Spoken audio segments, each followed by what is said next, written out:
Sem dúvidas, Avicii foi um dos maiores nomes da música eletrônica, principalmente. Suas músicas se espalharam pelo mundo e dificilmente alguém nunca ouviu ao menos um de seus sucessos. Mas quem era Avicii? O que acontecia dentro de sua mente? Como ele lidava com a fama? E como foi que caminhou por sua vida até ir embora tão cedo? Eu sou Benjamin e eu vou te contar um pouco mais sobre a vida privada e sobre os últimos momentos de Avicii. Tim Bergling, conhecido pelo seu nome artístico, Avicii, nasceu no dia 8 de setembro de 1989, na cidade de Estocolmo, na Suécia. Sua mãe era uma atriz chamada Anki Lidén e seu pai, Claes Bergling. Pelo fato de seu irmão ser DJ, aos 16 anos de idade, Avicii decidiu seguir a mesma carreira. Já em 2009, com apenas 20 anos, Avicii começou a fazer sucesso, ao se tornar um produtor de música e, ao mesmo tempo, por fazer grandes quantidades de remix. Entre os grandes hits de autoria ou colaboração do artista, podemos citar Levels, Wake Me Up, Sunshine, Hey Brother e I Could Be The One. O seu álbum True, de 2013, fez um grande sucesso, sendo seu primeiro. Foi top 10 em 10 países diferentes. O seu nome artístico veio por conta de uma conta na antiga rede social MySpace. O DJ queria criar uma conta com seu nome, Tim Bergling, porém, esse usuário já existia. Então ele decidiu adotar o nome artístico e, por acaso, chegou ao nome Avicii.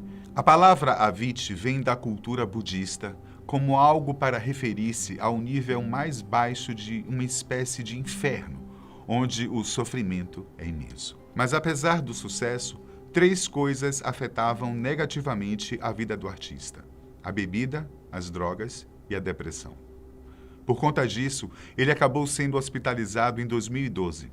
Avicii estava com problemas no pâncreas, causado pelo excesso de álcool. Passou por uma cirurgia e ficou 11 dias internado em Nova York. Em março de 2014, novamente, outra incidência do tipo se tornou pública nos meios de comunicação. Avicii teria tido uma recaída e voltou a ser internado.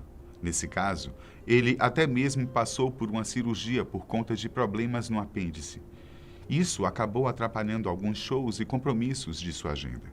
Mesmo assim, no final do mesmo mês, foi anunciado que ele faria parte da criação da música-tema da Copa do Mundo de 2014 no Brasil. A música se chamaria Dar um Jeito. Ele seguiu assim entre quedas e conquistas, lidando com as 3 graves questões, mas também com o auge de sua carreira, que crescia cada vez mais vertiginosamente. Em 2015, ele lançou o álbum Stories. Apesar de uma boa recepção, o disco não fez o mesmo sucesso que o anterior, True. De acordo com alguns amigos, isso teria deixado o artista chateado e muito angustiado.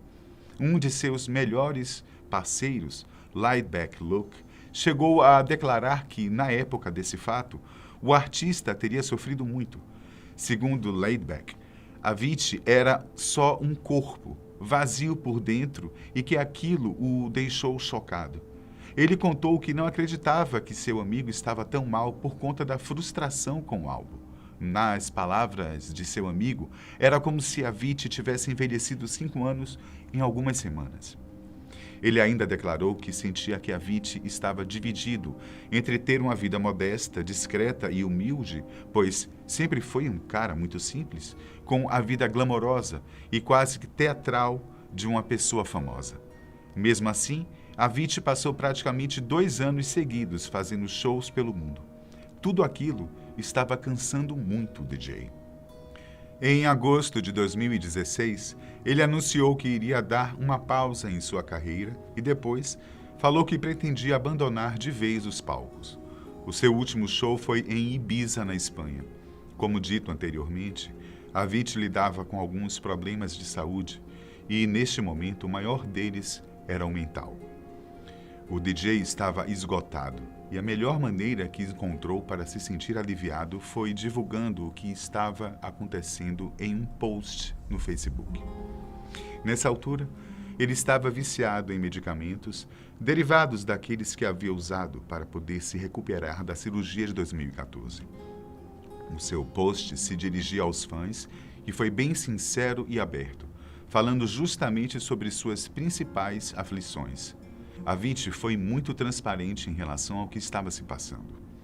Em uma entrevista, Avicii disse que estava esgotado dos palcos e que sempre foi uma pessoa muito tímida e introvertida.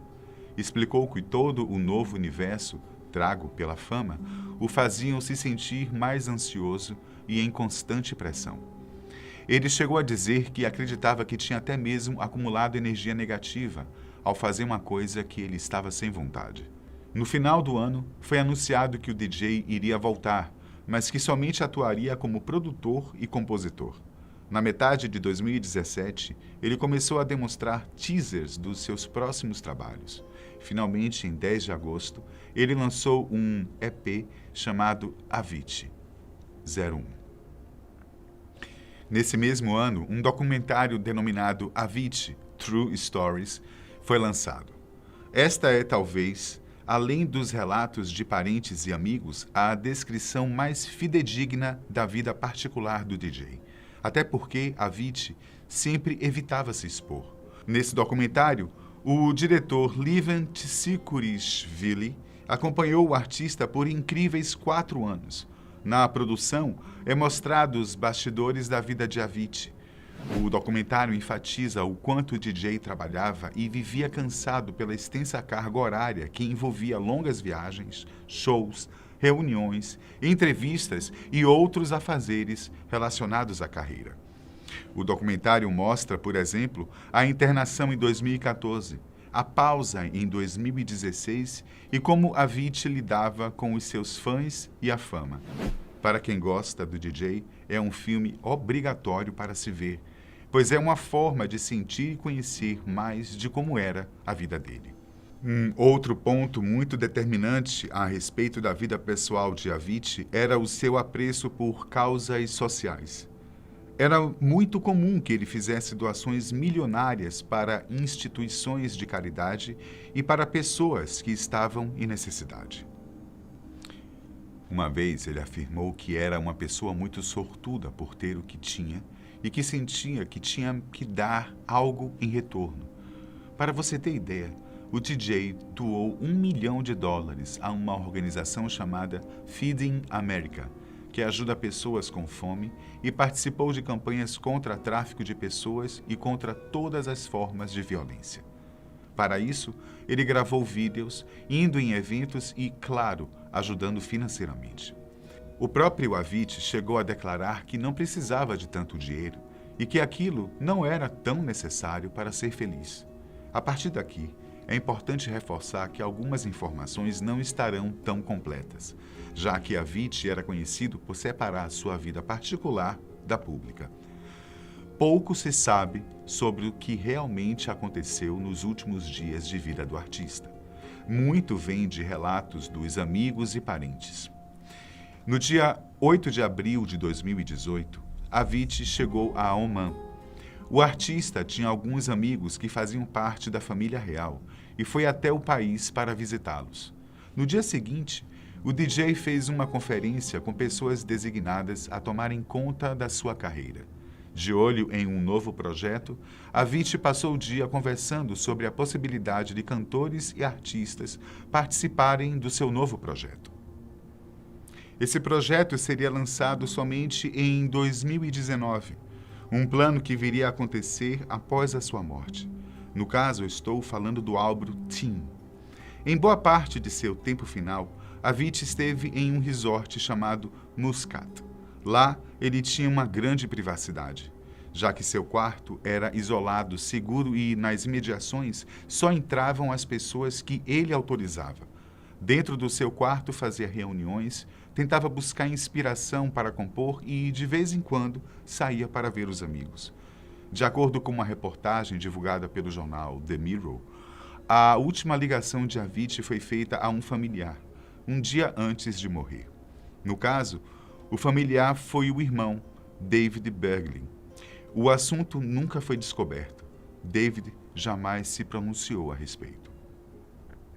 Na reportagem, os pais de Avicii dizem que o irmão ficou muito preocupado com o tom e o encaminhamento que a conversa via telefone estava tomando. Todos já sabiam que o artista estava passando por maus momentos. Isso fez com que, no mesmo dia, David fosse até o aeroporto e comprasse uma passagem para Oman, no intuito de tentar salvar o DJ. Ninguém sabe realmente o que levou Avicii a tirar a sua própria vida, no dia 20 de abril de 2018. Em uma entrevista, o pai dele, Klaas, afirma que acredita que nada foi premeditado e que alguma coisa teria deixado o DJ muito deprimido e triste. Ele contou que conversava várias vezes com o filho sobre o significado da vida e sobre como existem coisas que, de certa forma, saem do nosso controle. Se lembra que eu contei que o irmão dele tinha viajado para Oman?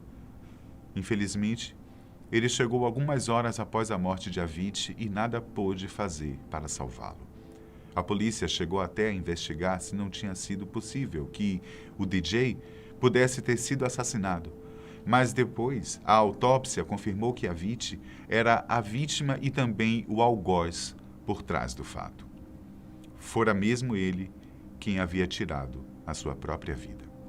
Todavia, somente no dia 1º de maio, o site TMZ confirmou que Avicii tinha se matado. Foi aí que o grande público passou a realmente saber o que de fato aconteceu. Foi quando, inclusive, começaram a ligar os pontos das diversas pistas que teriam sido dadas ao longo de sua vida, indicando que seu sofrimento estava se tornando insustentável. Até então, a família tinha emitido um comunicado oficial que tinha gerado interpretações diferentes para a sua morte. Contudo, logo tudo se esclareceu para a imensa tristeza de todo o mundo da música. O corpo de Avicii foi levado de Oman para a Suécia. Lá, no dia 8 de junho, mais de um mês após a sua morte, o DJ foi enterrado em um cemitério em Estocolmo. Toda a cerimônia foi fechada ao público e somente as pessoas mais próximas dos familiares estiveram presentes. Eu espero que vocês tenham gostado. Até o próximo.